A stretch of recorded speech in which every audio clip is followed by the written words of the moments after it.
Good evening, Poetry Family. I'm going to be reading to you today from a poet named Jorge Luis Borges. And he's an Argentine poet, very accomplished. He lived from 1899 to 1986. And I just wanted to contemplate for a moment the idea of technology, which brings me to you right now. But sometimes I like to go a little bit low tech on things, and I think it's quaint and it's fun, and it reminds us that we are human, not machines.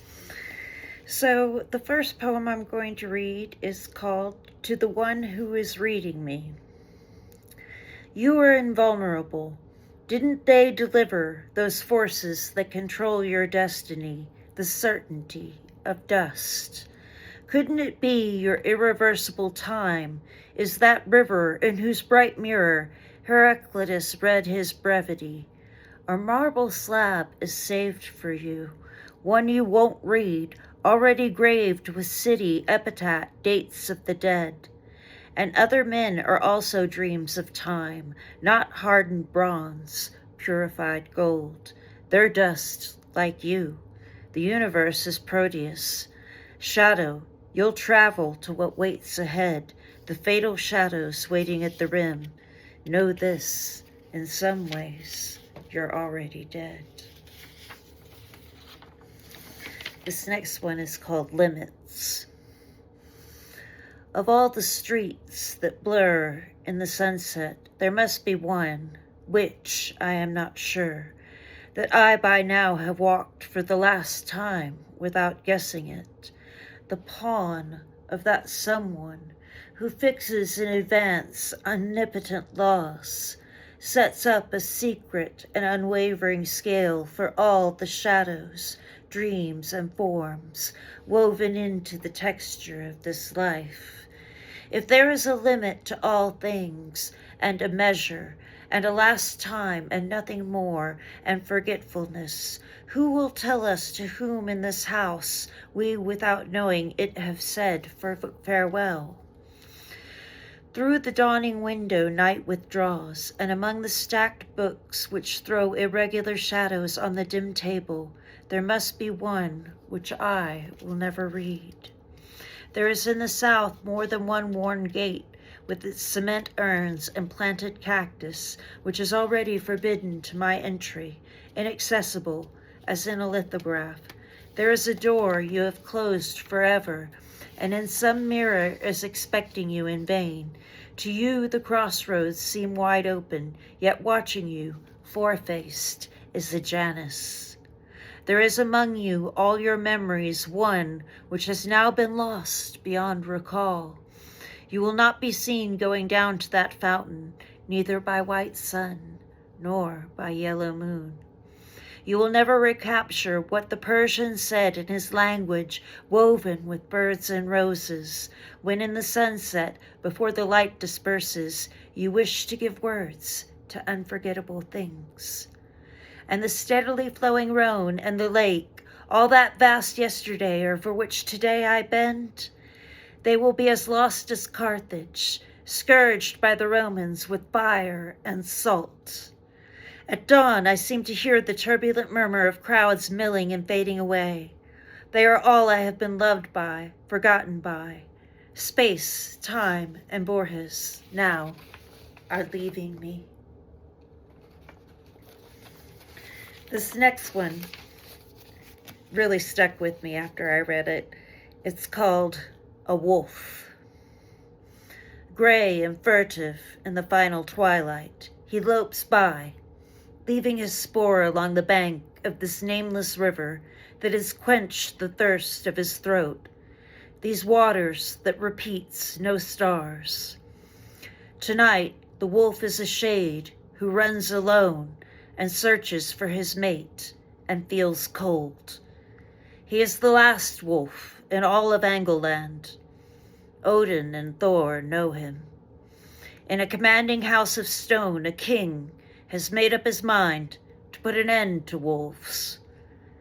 The powerful blade of your death has already been forged. Saxon wolf, your seed has come to nothing. To be cruel isn't enough. You are the last. 1,000 years will pass, and an old man will dream of you in America. What use can that future dream possibly be to you? Tonight, the men who followed you through the woods, the spoor you left, are closing in on you, gray and furtive in the final twilight. This poem is called Blake. Where will the rose in your hand exist that lavishes without knowing intimate gifts, not in color, because the flower is blind, nor in the sweet, inexhaustible fragrance, nor in the weight of the petal. Those things are sparse and remote echoes. The real rose is more elusive, perhaps a pillar or a battle, or a firmament of angels, or an infinite world, secret and necessary, or the joy of a God we will not see, or a silver planet in another sky, or a terrible archetype lacking the form of a rose. This next one is called Elegy. O destiny of Borges, to have sailed across the diverse seas of the world, or across that single and solitary sea of diverse names, to have been a part of Edinburgh, of Zurich, of the two Cordobas, of Colombia, and of Texas, to have returned, and at the end of changing generations, to the ancient lands of his forebears, to Andalusia, to Portugal, and to those countries where the Saxons warred with the Dane, and they mixed their blood, to have wandered through the red and tranquil labyrinth of London, to have grown old in so many mirrors, to have sought in vain the marble gaze of the statues, to have questioned lithographs, encyclopedias, atlases, to have seen the things that men see, death, the sluggish dawn, the plains, and the delicate stars, and to have seen nothing, or almost nothing, except the face of a girl from Buenos Aires, a face that does not want you to remember it.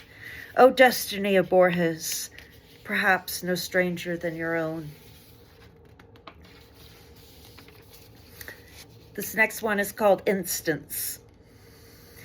If I could live my life again, in the next, I'll try to make more mistakes. I won't try to be so perfect. I'll be more relaxed. I'll be more full than I am now. In fact, I'll take fewer things seriously. I'll be less hygienic. I'll take more risks. I'll take more trips. I'll watch more sunsets. I'll climb more mountains. I'll swim more rivers. I'll go to more places I've never been. I'll eat more ice creams and less lime beans. I'll have more real problems and less imaginary ones. I was one of those people who lived prudent and prolific lives, each minute of his life. Of course, that I had moments of joy, but if I could go back, I'll try to have only good moments. If you don't know, that's what life is made of. Don't lose the now. I was one of those who never goes anywhere without a thermometer, without a hot water bottle, and without an umbrella, and without a parachute. If I could live again, I would travel light. If I could live again, I'll try to work bare feet at the beginning of spring till the end of autumn. I'll ride more carts. I'll watch more sunrises and play with more children. If I have the life to live, but now I'm 85. And I know that I am dying. And this last poem is called The Suicide. Not a star will remain in the night. The night itself will not remain. I will die, and with me, the sum of the intolerable universe. I'll erase the pyramids, the coins, the continents, and all the faces. I'll erase the accumulated past. I'll make dust of history, dust of dust. Now I gaze at the last sunset. I am listening to the last bird. I bequeath nothingness to no one. Have a good evening, poetry family. I hope you've enjoyed this poetry. I certainly enjoyed Jorge Luis Borges, who lived from 1899 to 1986. Have a good evening.